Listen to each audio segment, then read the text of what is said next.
ఇస్లాడి దినమున దేవుడిస్తున్న లేఖన భాగము సంఖ్యాకాండము 23వ అధ్యాయం 23వ వచనము. నిజముగా యాకోబులో మంత్రము లేదు, ఇశ్రాయేలులో శకునము లేదు. హల్లెలూయా. ప్రియ దేవుని బిడ్డలారా, యాకోబులో మంత్రము లేదు, ఇశ్రాయేలులో శకునము లేదని రెండు వాగ్దానాలు మనం ఆల్రెడీ మాట్లాడి ఉన్నాం. మూడవ భాగముగా నా పరిచర్యలో దేవుడు చేసిన మరి అనేకమైన అద్భుత కార్యాల్లో ఇదొకటి నేను పంచుకుంటున్నాను. పార్ట్ 3గా ఈ యొక్క మెసేజ్ నేను తీస్తున్నాను. హల్లెలూయా.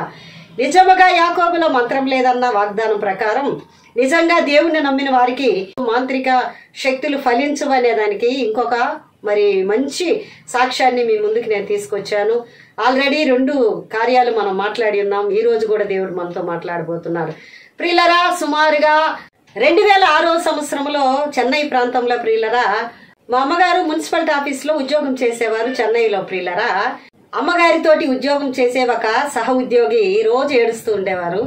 అమ్మ అడిగిందంట, ఎందుకమ్మా నువ్వు రోజు ఏడుస్తున్నావంటే, నా జీవితంలో చాలా కష్టాలు ఉన్నాయి, శోధనలు ఉన్నాయి, నా జీవితం ఒక శూన్యముగా మారింది, నా కుమారుడు కనిపించకుండా 3 సంవత్సరాలైంది, ఉన్నాడా చనిపోయాడా ఏం తెలియట్లేదు, ఎన్నో మాంత్రిక శక్తుల్ని, ఎంతో మంది పూజారులని, ఎంతో మాంత్రికుల్ని ఆశ్రయించాను, ఎవరు కూడా ఆ యొక్క రహస్యం చెప్పట్లేదు, అసలు నా కుమారుడు బ్రతికున్నాడా లేదా నాకు తెలియాలి అని చెప్పి ఏడుస్తున్నారు భార్యాభర్తలు ఇద్దరు ముసలి వాళ్ళు. అలాంటి సమయంలో సుమారుగా నేను చాలా చిన్న వయసుగా ఉంటాను. అప్పుడు దేవుని పరిచర్య చెన్నై ప్రాంతంలో చేసేదాన్ని. ప్రభు మహాకృపను బట్టి కొన్ని వరములు ఇచ్చి నన్ను ఆశీర్వదించి ఉన్నారు. అప్పుడు అమ్మ నిందంట, అమ్మ నువ్వు భయపడకు, మా కుమార్తె ఒక ఆమె ఉంది, నువ్వు వచ్చి ప్రేయర్ చేయించుకో, మా కుమార్తె దగ్గర నువ్వు ప్రేయర్ చేయించుకోరా అని చెప్పి మా ఇంటికి తీసుకొచ్చిన తర్వాత మా ఇంట్లో దుర్లేడు ఏడుస్తున్నారు. తర్వాత వారిని ఓదార్చి ఏంటని విషయం అడిగినప్పుడు వారి ఇలాగా 3 సంవత్సరాలు నా కొడుకు కనిపించకుండా పోయి పేరు పెంచులయ్యా అని చెప్పారు. పిల్లరా, సరే అమ్మా మీరు రిలాక్స్ అవ్వండి అని చెప్పి ప్రార్థన నూనె వేసి మరి బైబిల్ గ్రంథాన్ని పట్టుకొని కొంచెం పాటలు పాడి ఆరాధన చేసుకొని ప్రభు బయలుపరుస్తారు అని చెప్పి ప్రార్థన చేసుకుంటూ ఉన్నప్పుడు దేవాది దేవుడు ప్రవచనాత్మక ద్వారా దీనురాల్ని అభిషేకించి ఆయన మాట్లాడిన మాట, కుమార్తె నీ కుమారుడు బ్రతికే ఉన్నాడు. హల్లెలూయా. ఒక ఫోన్ కాల్ వస్తుంది నీకు, ఒక ఫోన్ కాల్ ద్వారా మరి ఆ విషయం తెలుస్తుంది. ప్రియులారా, 2006వ సంవత్సరంలో అనేక ల్యాండ్ లైన్లే ఉండేవి. అందరికి సెల్ ఫోన్స్ అంతగా అందుబాటులో ఉండేవి కాదు. మాకు కూడా ల్యాండ్ లైనే ఉండేది. ఆ ప్రవచనము వాళ్ళకి వచ్చింది, బ్రతికున్నాడు, ఒక ఫోన్ కాల్ వస్తుంది, భయపడొద్దని చెప్పి దేవుడు ఓదార్చి వారిని పంపించిన తర్వాత చెప్పినట్టుగానే ప్రియులారా వారం 10 రోజుల లోపల ఒక ఫోన్ కాల్ వస్తుంది వాళ్ళకి నెల్లూరు ప్రాంతంలో ఉండి. హల్లెలూయా. చెన్నైలో ఉండేవారికి నెల్లూరు నుండి ఫోన్ కాల్ వచ్చింది. ఫోన్ కాల్ అటెండ్ చేసినప్పుడు, అమ్మ ఈ కుమారుడు కశ్మూర్ దర్గా దగ్గర ఉన్నాడు, వచ్చి తీసుకెళ్ళండి అని చెప్పి మాట్లాడినప్పుడు వెంటనే ఆ కుమారుడి దగ్గరికి వెళ్ళారు. వెళ్ళినప్పుడు ప్రియులరా పెంచులయ్య కశ్మూర్ దర్గాలో మరి అడుక్కు తింటూ ఉన్నాడు. అడుక్కునేవాడుగా పెద్ద గడ్డం పెరిగి మరి చింపి గుడ్డలు వేసుకొని మురికిగా అసలు ఏ మాత్రం కూడా తెలియని విధంగా ఉన్నాడు. అతని దగ్గర ఏదో ఒక అడ్రస్ ఫోన్ నెంబర్ చూసి వాళ్ళు ఫోన్ చేస్తున్నారు. ప్రియ దేవుని పిల్లరా, ఆయన చెప్పినట్టుగానే ఒక ఫోన్ కాల్ వచ్చింది. చూస్తే ప్రియులరా ఆ కుమారుడిని తీసుకొని స్ట్రైట్ గా మా ఇంటికి వచ్చారు.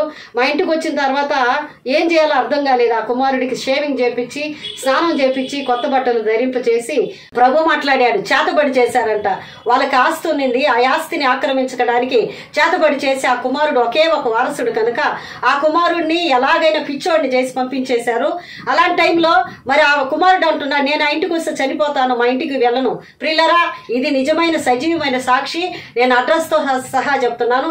చెన్నైలో KKK అని రామ్ నగర్ అనే దగ్గర పెంచులయ్య అనే వ్యక్తికి ఈ అద్భుతం చేశాడు యేసయ్య. హల్లెలూయా, హల్లెలూయా.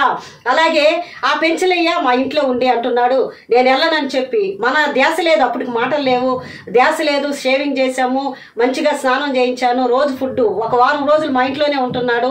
ప్రతిరోజు ప్రార్థన, నేను మా చెల్లెలు ఇద్దరు కలిసి ప్రేయర్ చేస్తున్నాము, ప్రేయర్ వేస్తున్నాము, అభిషేకిస్తున్నాము, పాటలు పాడి స్తుతిస్తున్నాము. కొంచెంగా అతనిలో మొత్తం డెవిల్ స్పిరిట్, ఆ చేతబడి శక్తులు, మాంత్రిక శక్తులు, తాంత్రిక శక్తులు మొత్తం దేవుడు రిలీజ్ చేశాడు. హల్లెలూయా. ఆయన నామాన్ని బట్టి స్వస్థత ఇవ్వగానే అతనికి మరి ధ్యాస వచ్చింది, మనం ఎక్కడున్నామని తెలుసుకున్నాడు. మరి ఆ ఇంటికి వెళ్ళాలంటే నేను అంటున్నా తీసుకుపోయి వదిలేస్తాను అంటున్నాను. వాడు అంటున్నాడు, నేను వెళ్ళనక్క, నేను వెళ్తే చనిపోతాను, నేను మీ ఇంట్లోనే ఉంటాను అంటున్నాడు. నాకు మా చెల్లికి మేము యవనస్త్రాలుగా ఉన్నాము.